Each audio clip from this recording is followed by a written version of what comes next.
Journey management involves preparing your mind, body, vehicle, and load. Planning for a safe journey requires setting in place procedures and protocols and then following them. The weather, road conditions, and other road users' behaviours are not in your control, but you can prepare on how to best respond to them.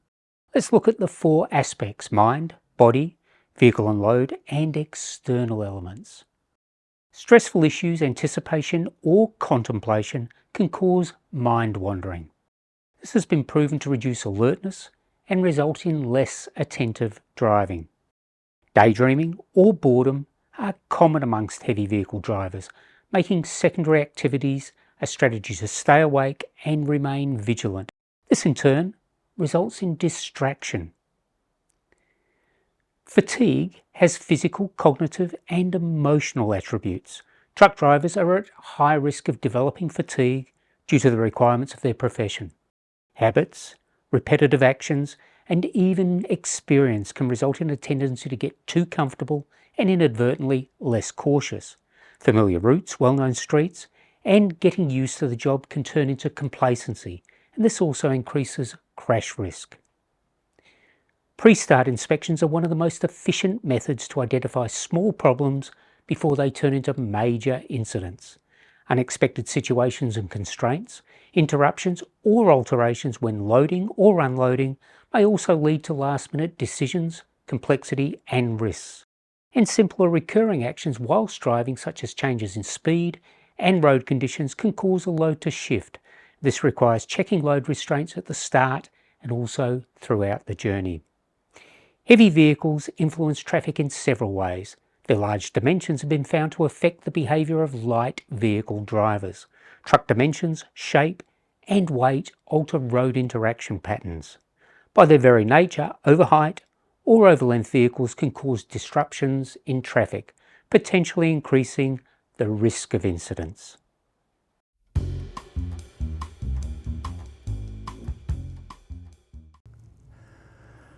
Well, every morning we do a pre-check. That's a safety thing that we have to do.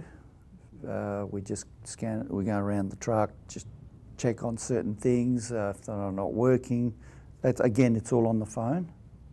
It's called a pre-check. And it got all the different questions on what's wrong with the truck. If there's a defect, put it in, and then we briefly describe what that defect is. And then I just look at my jobs.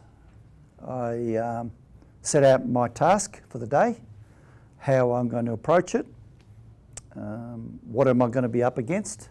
Well, we go through a pre-start every morning. There's a set list. Always service on time. Specifically with Wholesome, we've got a roadweather every year that's completed, so the trucks are always spot on. You're not going to want to go out there anyway and potentially break down because you're not going to have a good day at work type thing. You're not earning money when you're parked up, so it's in your best interest. Well, the truck's always pretty much tip-top. Just every load, a lot of drivers know their vehicles. You know when something's not right, or you feel if it's not loaded right, or if something's not right, a lot of drivers know. You know your vehicles, hear a noise, you think that's not normal, so you check. Always check, just check. Another good friend of mine told me too, if you think something's wrong, check, because if there's something wrong, it's not going to fix itself. You know what I mean? So if there's something where you think, oh geez, maybe I've got a flat tyre, maybe, don't think it, just go and check, double check. Because if you have got a flat tyre and you're thinking like, it's not going to fix itself going down the road, is it?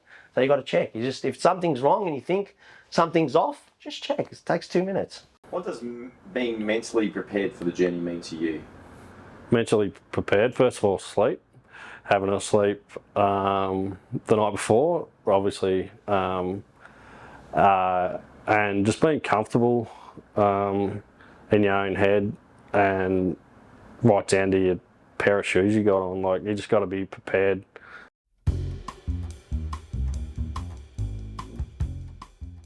Here's a few recommendations for drivers. When it comes to mind and body, be aware of the early warning signals of fatigue. Take a break, use sun protection and keep yourself hydrated. Know your vehicle, reduce complexity, visual clutter and information overload. Plan your route and double check directions, weather and traffic before you set out. Spend time completing the pre-start check. It's setting yourself up for success.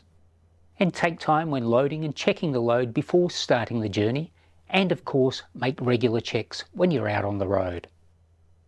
When conditions are difficult, slowing down will help you focus on the road, and it could give you additional reaction time if it's needed. Remember, you're driving a large size vehicle and you can influence other road users' behaviour around you. Always drive to conditions, and when you're planning your route, know where road closures are probable due to roadworks, extreme weather or special events, and identify alternative routes beforehand. And when you're driving through regional and remote areas, it requires extra planning, fatigue management strategies, and knowing how to adapt and drive to difficult road conditions. Stick to the journey management plan, it's there for a reason. And expect the unexpected in urban areas. Check mirrors constantly and anticipate pedestrians and cyclists at every intersection.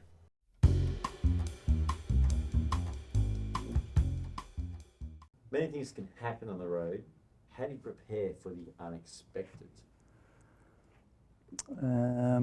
Well, you've got no control what goes on out on the road. You can only control what you can do to avoid the situation. Like if you know there's going to be an accident up ahead, you try reduce the speed limit if you're on the freeway. Again, it's always that same thing, 10 steps ahead, always got to be ready for something to happen. And I always do that. I mean, I look at the car in front of me and then I look about 3-4 cars up ahead, because I know there's always something happening there. Someone changing lanes or someone cutting across cars. You know, there's always that situation, and I always try and prepare myself for that, because you always got to be ready. So in terms of unexpected on the road, is to just always leave a gap. Always leave a gap. Always obey the speed limit. I've been lucky enough I've never lost a point, so that's a pride thing for me.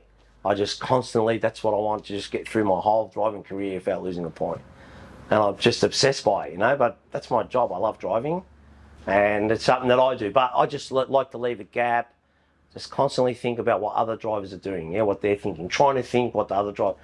And people say, you go home, oh, you only sit down all day.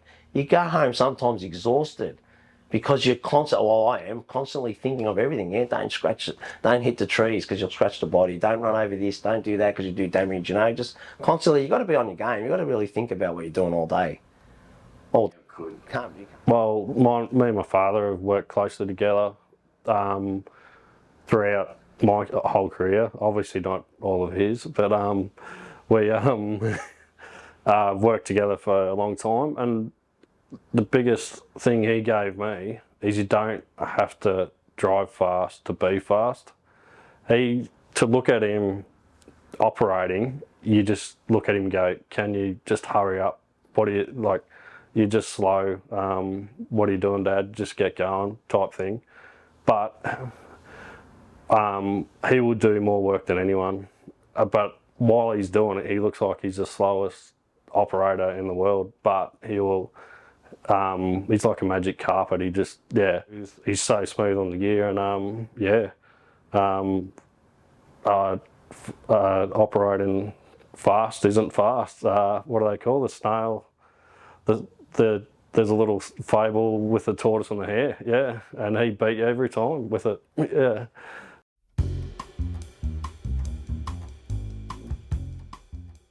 Create awareness, training and education about fatigue, distraction, physical and mental well-being. Help drivers better understand themselves and the range of risks on the road.